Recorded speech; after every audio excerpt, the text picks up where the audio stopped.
The structure and channels for control of the Boston School Committee have been changed twice in the last 35 years. Since 1990, there have been unsuccessful attempts to restore an elected committee instead of using the current model with members appointed by the mayor. Our guest has called for exploring the committee structure in a city council hearing.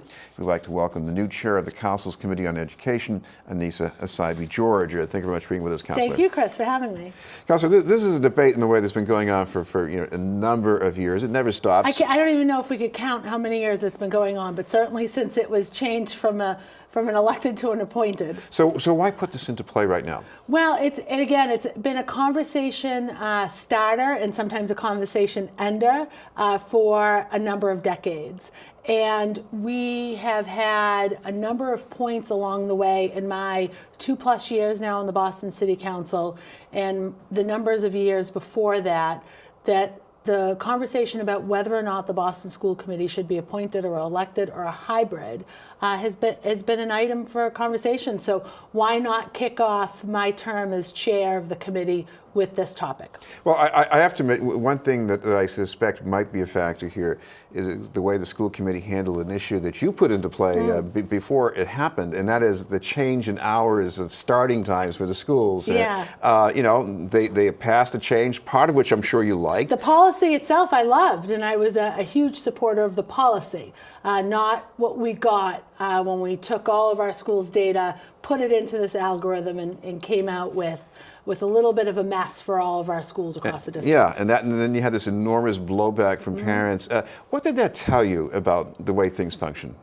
Well, it didn't tell me anything new. I think we've got a perception of a mess when we talk about the school district, the Boston Public Schools. And there is some great work happening within the Boston Public Schools. But there is this perception when we talk about the bell times, for example, that the school committee and the school department are not listening to the families across the city of Boston. And those families speak for, and in so many ways, represent their children.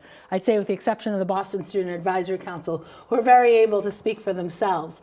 And for me, the bell time challenge that was created this past December really brought again to the forefront this conversation about the status of the Boston School Committee and whether or not it should be an elected body or continue to be an appointed body, a hybrid, or perhaps some version of something else. But I think it's a really important conversation that our families should be at the table and participate in. One thing I notice about the school committee these days is that it tightly rations the amount of time when the parents, for example, or even students can bring up things. Or even elected officials. Or elected officials. But on the other hand, at least, you know, it's not open mic night or a theater of the absurd. I mean, isn't there something gained by that? Well, as someone who's participated in many school committee meetings, I often am present, and at times I will share the work that I'm focused on. You know, my previous term as vice chair of the Committee on Education, speaking as a former teacher, speaking as a parent of BPS kids. So I often find myself presenting before them the work that I'm looking forward to, or the work I'd encourage them to take a look at. So I'm there quite often, and using my 2+ minutes or so wisely. And it's an important opportunity for parents to be able to interact with the school committee, who really oversees the work of our school department.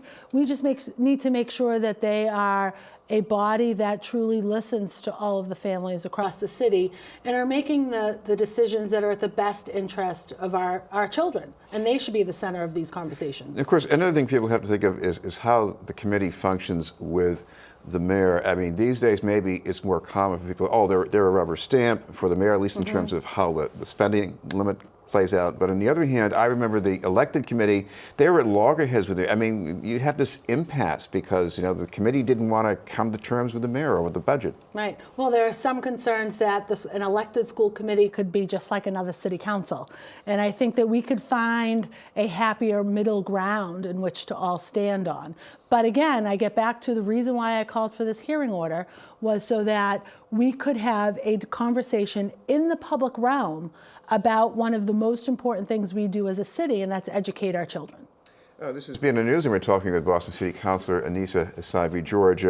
Annissa, talk about what you would like to see in terms of who's coming to the hearing and how they should feel about the context. No, I love this. It's right. a great conversation. Right. And it's been a lot of fun to think about. And as an elected official, as a politician, we think often about how do we get from this problem that we're facing as a city to a solution, and what are the steps in between that need to happen, and who are the people that need to participate in that conversation. Again, we need our young people involved, especially the Boston Student Advisory Council, to participate in this conversation. We need our parents, most importantly, to be at the table and to really have an opportunity to express what their feelings are, both pro and con, on the school committee as it sits now, and what the implications for an elected or a hybrid could mean for the district. And there are opinions along the spectrum. I've heard them both online through social media, and I've heard them in private conversations. I've gotten lengthy emails from all sorts of perspectives, which I think is the most exciting for me as someone who wants to be a policymaker and who wants to create policy that is meaningful for our families. I also would like the school committee to participate in this. I'd like the school department to participate. And we have some historical knowledge. We have folks, that still remember the days of an elected committee in Boston. I was a high school student at that time, and I remember very clearly protesting the school committee about budget cuts to my high school.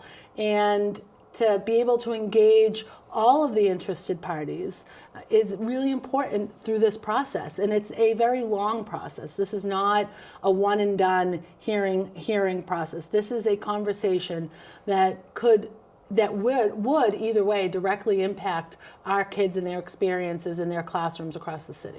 Well, maybe one of the unintended consequences of the way the school committee has been structured over the past few decades is that the city council has sort of picked up the slack, looking back at you and your predecessors too. I mean, holding hearings on certain policies. If people were upset with budget cuts, they go to the city council. Yep. No, there's absolutely a feeling of that, I'd say, among my colleagues and colleagues who have since left the council, that we have very little power, very little authority when it comes to the work of the school department and the work of the school committee.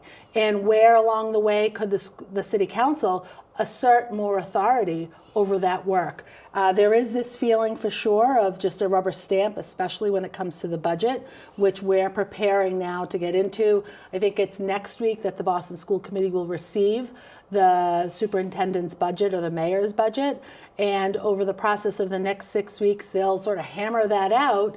And how different does that look from initial presentation to final approval in that month and a half or so before it comes to the city council, where we again go through that budget process. The whole city's budget takes about 36 to 40 hearings, and a substantial chunk of those are around the schools and around the education budget. So you've made the request for the hearing on the school committee structure, so I guess any idea where that goes down the road before we know the date? I don't have a date on that yet. What I do know is in the next few weeks we are looking to have our hearing regarding the transportation budget as passed this last year for fiscal year 18. We are at the mid-year point for the school's transportation budget, and we're looking to understand any efficiencies that have been realized, any overruns that maybe were unforeseen, and where that budget stands. What's also important, while we're talking about the school committee and their structure as an education committee and my work around education, we're also talking about these other things. It's not a one topic per term workload, for sure. We are talking about the transportation budget within the Boston Public Schools. We're talking about the problems with grade configurations across the district. Over 2 dozen or so, or I think it's almost 3 dozen actually, school grade configurations. How do we simplify that for our kids, for our families? And we're also talking about a whole host of issues that relate to both what's happening in our schools, outside of our schools, and how we make that experience an excellent one for all of our kids and their families. Well, I want to ask you about some other developments that have been going on politically in Boston. We have State Senator Linda Dorsina-Forey stepping down, Ayanna Pressley deciding to run for Congress against, I imagine, Mike Capuano. First, let's start with Linda Dorsina-Forey. Were you surprised by that? I was very surprised by that. I'm not surprised that Suffolk Construction picked her up, that they saw some great value in what she'll bring to the table and to her work over there.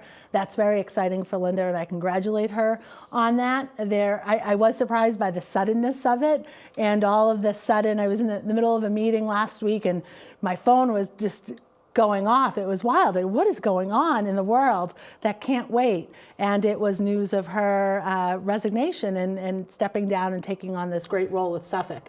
And since then, we love policy, we love campaigning, we love the politics of it all. Looking at who the players are coming up, I'm not one of them. I am not going to seek that Senate seat. I'm very happy being a Boston City Councilor at large and representing the residents of the city. But to see who the candidates are and really excited about the quality of individuals that are interested in running for Linda's seat, in succeeding her, and to representing that district. Well, Ayanna Pressley running against Mike Capuano. This is a progressive Democrat against another Democrat who's fairly progressive, I guess. But what do you think she would bring to this that would be a good thing to have in Congress, at least? Well, I will say first, I'm so excited for Ayanna to take this step. I think for a long time, many of us had hoped that she'd make this run for Congress. I think many of us wondered when, and here it is. And working with her over the last 2 years, she's been, for me, an incredible mentor and an incredible friend, and has really done a wonderful job for me as a woman, as a female elected official, sort of paving the way, but also showing me the ropes along the way. So I'm excited for what she'll bring to the table over the course of this campaign, and how she'll show us the way that she'll look to represent those within that congressional district. She wouldn't be, if she were successful, she wouldn't be representing me in Congress. She'd be the neighboring Congresswoman. But it's exciting for all of us, because again, like I said, we talk about the policy, but we're also very excited about the process of campaigning, and knowing that we have in Congressman Capuano and in Councilor Pressley two great individuals who have worked very hard in their respective jobs looking to represent us, and I look forward to seeing what they both offer us over the course of the next 8 months or so. Thank you very much for being with us. No, thank you. City Councilor Annissa Essaibi-George.